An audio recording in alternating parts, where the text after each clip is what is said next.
What's going on, everybody? My name is Aiden and welcome back to another video. Ladies and gentlemen, today we are going to be providing an injury update ahead of our upcoming game with the Bulls and the Grizzlies. And before I get into anything, I have to say how I feel about this game. And the truth of the matter is, I feel completely robbed of what could have been an amazing game. And no, there's no one really to blame from this. I'm not blaming the Memphis Grizzlies and I'm not blaming the Chicago Bulls. There's no one to blame. Just extremely bad luck heading into this game for the Grizzlies especially. But for the Bulls as well, it robs me of a time where you don't verse Memphis very often. Again, very similar to Denver, the Lakers, the Clippers. When you don't get to see guys that you very rarely get to see anyway miss a game, it does kind of hurt in many ways, especially as a neutral fan as well, someone that does like the NBA, someone that wants to see these guys play and, just versus the best competition out there. I definitely feel robbed. So we're going to discuss why and I guess discuss how in this video. Before we get any further, if you like the video and you want to see more from me, drop a like, drop a follow, and or subscribe if you are new. And let me know in the comments below your thoughts about the Chicago Bulls, their upcoming game against the Memphis Grizzlies. Do you think the Bulls have a chance to win this game? I mean, all things are pointing for the Bulls being the favorites in this game, but you know how the NBA is.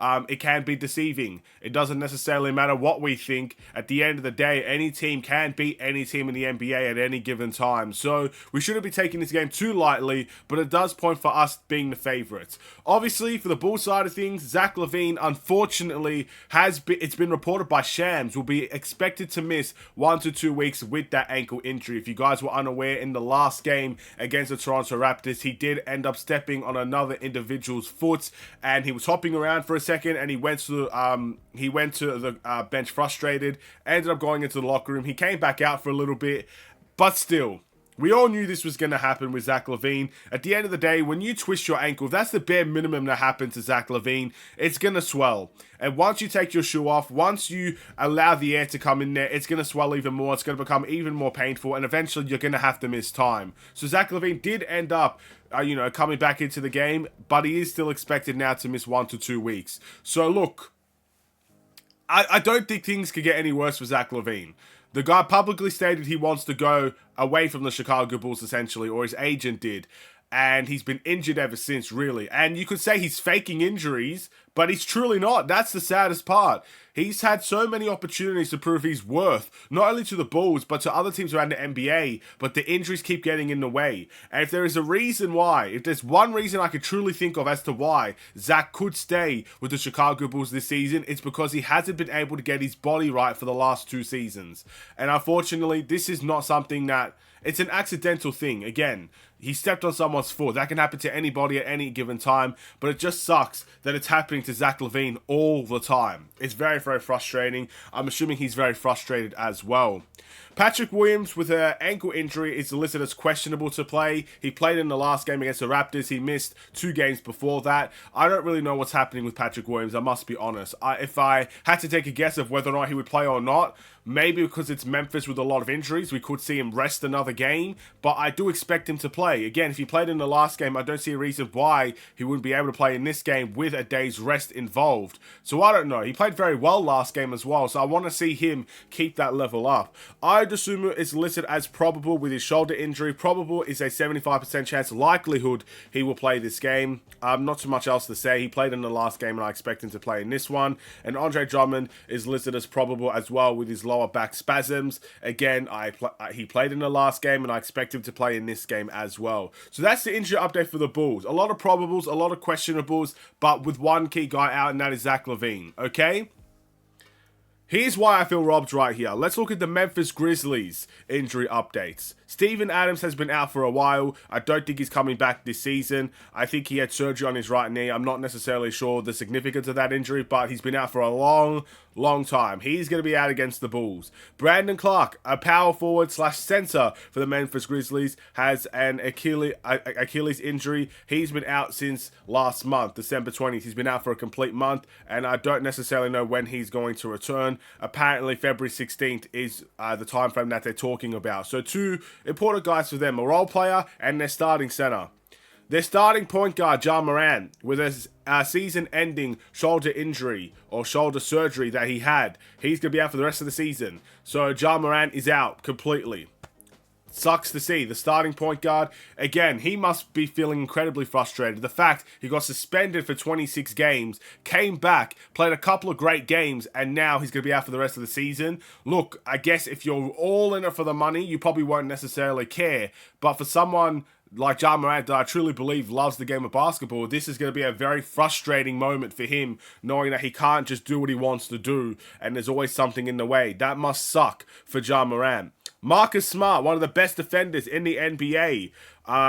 He has a right finger injury, and he'll be out for about 6 weeks. And that was only last week that was announced. So he's going to be out in this game against the Chicago Bulls. So many guys already, right? But there's more. Desmond Bane is going to be out of this game as well. So their number 1 option and their number 2 option on the scoring end is going to be out as well. I'm not really sure what his injury is. I think he has a left ankle injury, according to ESPN. So, yeah, we'll see what ends up happening there. He's expected to be evaluated in 6 weeks. Look, it's already, again, I definitely feel robbed with all those guys. You got Jake Laveria. I don't really know much about this guy, to be honest. He is out as well. He has a high left ankle sprain, and he'll be reevaluated in 3 weeks. But when you think it can't get any worse, when you think that all those guys is just out and we won't see them and we won't see the true quality of the Memphis Grizzlies team, the one saving grace we had is that Derrick Rose is on the team. At least we could give that standing ovation to Derrick Rose and we could cheer Derrick Rose. Well, I'm sure he's going to be there and I'm sure Bulls fans are going to cheer for him, but Derrick Rose with a thigh injury is out against the Bulls. So we won't even get to see the Bulls player that everybody wants to see every year. And that's Derrick Rose, or the Memphis Grizzlies player.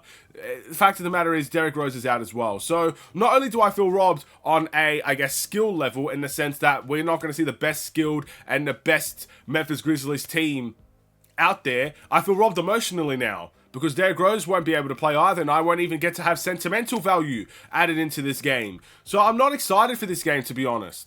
Now, look, Memphis can beat us, and it could be very embarrassing for the Bulls if that's the case, and it is what it is. I guess it happens to every team every now and then, and I'll be sure to feel embarrassed when the time comes. But I genuinely don't feel excited for this game anymore, and it is as simple as that. So we'll just wait and see how it goes. If the Bulls win, well, it's an expected win at the end of the day, and it's a job-done performance, and you move on into the next one, where we will face tougher challenges ahead. But if the Bulls lose, of course it'll be embarrassing, but again, like, I would rather verse a team with Memphis' starting lineup and lose that game, knowing that you're versing the best teams, because that's where you learn the most. I feel like this game, if you win, great, it adds onto the record, but it doesn't mean much in terms of a learning experience for the Chicago Bulls. It doesn't really bring much, I guess, to the fray in that regard, and that's what upsets me there. So, emotionally, I feel robbed. I think skill-wise and injury-wise, I feel robbed as well. Even on the Bulls side of things, Zach LaVine being out is a complete robbery as well, considering he just came back.